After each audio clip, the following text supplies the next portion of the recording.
کہ تھوڑی دیر بعد ہی اسے احساس ہونے لگا کہ وہ کوئی عام آدمی نہیں. اس کی نظریں چاروں جانب اور اوپر مکان کی چھتوں اور چھجوں پر دوڑ رہی تھیں.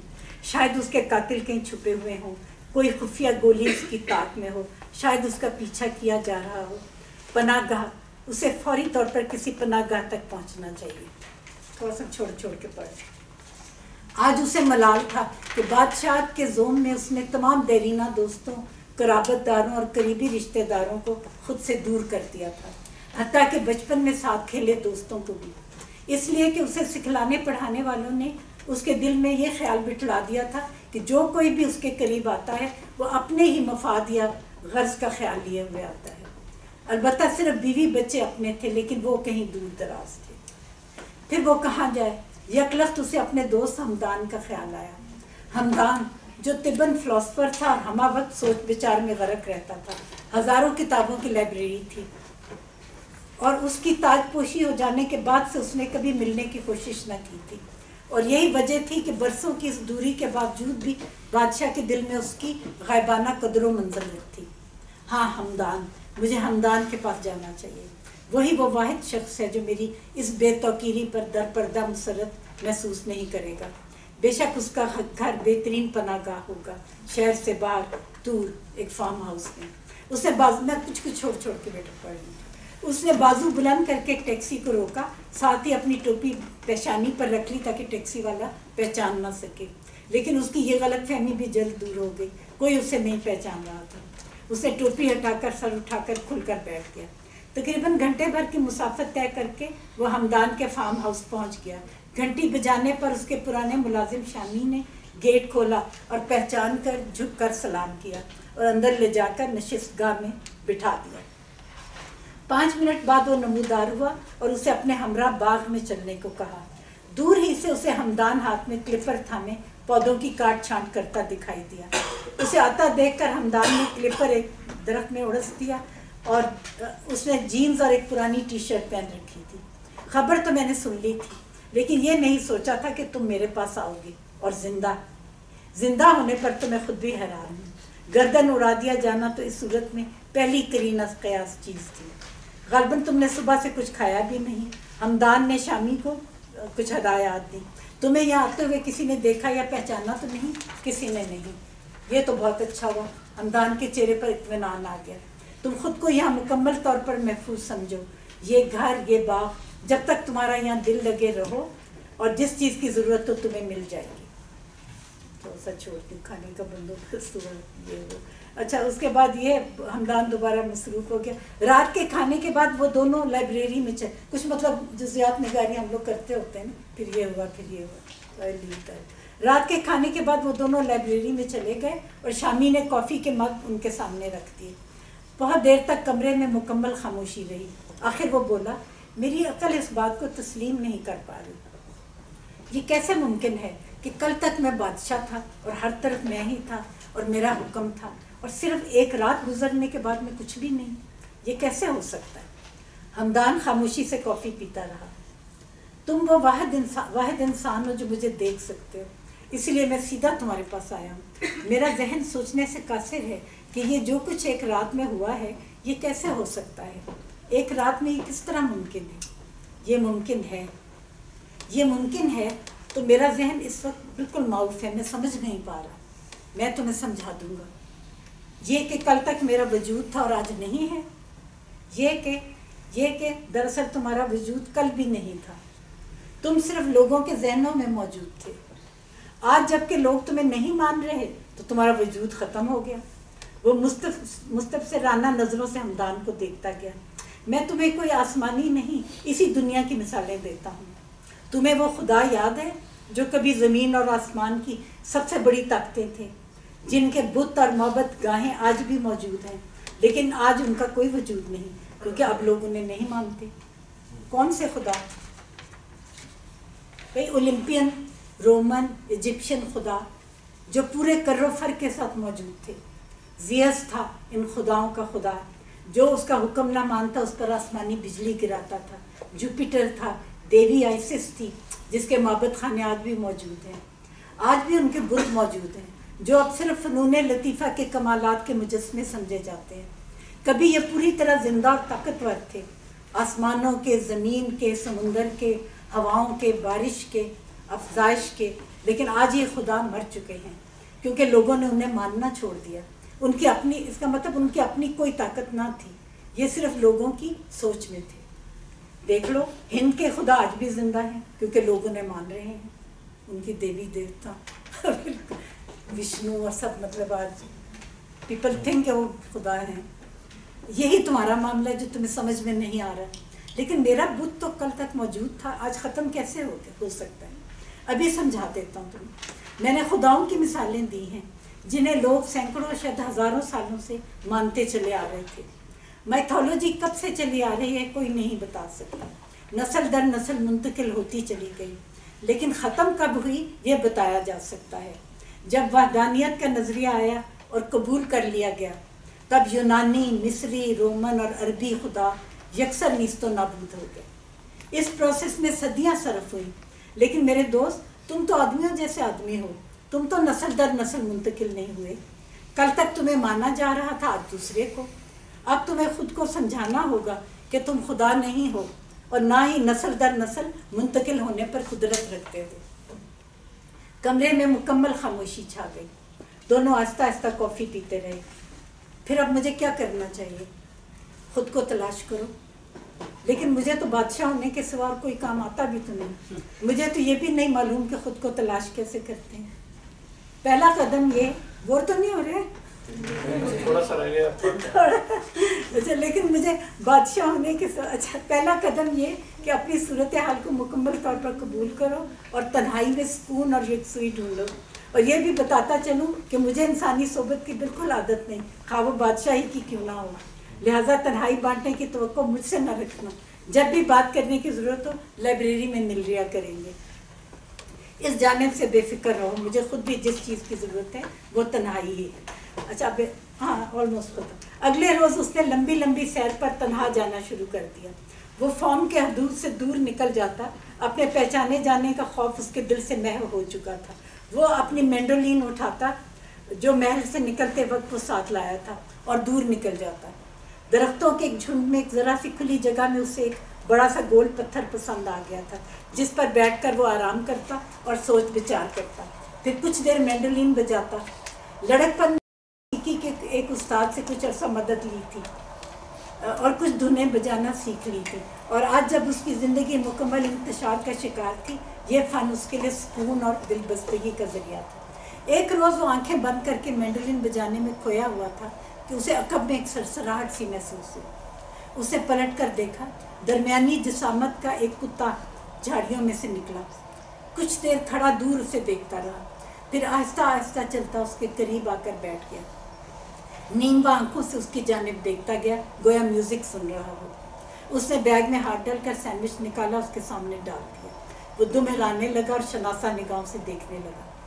دوسرے دن وہ پتھر پر بیٹھا مینڈولین بجا رہا تھا کہ وہی کتا ایک جانب سے آیا اور کھڑا دم ہلاتا رہا، پھر اس کے قریب آ کر بیٹھ گیا۔ اس نے ہاتھ بڑھا کر اس کے کانوں کو سہلایا۔ اسے بھی کتے سے انس محسوس ہوا اور وہ اس کے لیے اپنے بیگ میں روٹی تلاش کرنے لگا۔ یکلخت جھاڑیوں میں کھڑکھڑاہٹ سی ہوئی اور دوڑتے ہوئے قدموں کی چاپ سنائی دی۔ ایک 9-10 سال کا لڑکا جھاڑیوں میں سے نکلا اور ادھر ادھر دیکھنے لگا۔ پھر کتے پر نظر پڑی، کچھ دیر کھڑا ہچکچاتا رہا، ارے یہ تو یہاں بیٹھا ہے، میں اسے ڈھونڈ رہا تھا۔ پھر وہ مینڈولین کی طرف دلچسپی سے دیکھنے لگا۔ آپ کو بجانی آتی ہے؟ اس نے ایک شوق سی دھن بجانا شروع کر دی۔ لڑکا چمکتی آنکھوں سے مسکرا کر دیکھتا رہا۔ دھن ختم ہوئی تو اس نے پچکار کر کتے کو بلایا، کتا اس کے پیچھے چلا گیا۔ اب لڑکا روزانہ اس کے پاس آنے لگا، معصومانہ باتیں کرتا اور مینڈولین سیکھنے لگا۔ بھوک لگتی تو خود ہی اس کے بیگ سے کھانے کی چیزیں بھی ڈھونڈ لیتا۔ ایک دن لڑکا آیا تو اس کے ہاتھ میں کاغذ میں لپٹا کیک کا ایک ٹکڑا تھا۔ اس نے بتایا کہ اس کی بہن نے دیا ہے اور وہ روز پیچھے درختوں کے آگے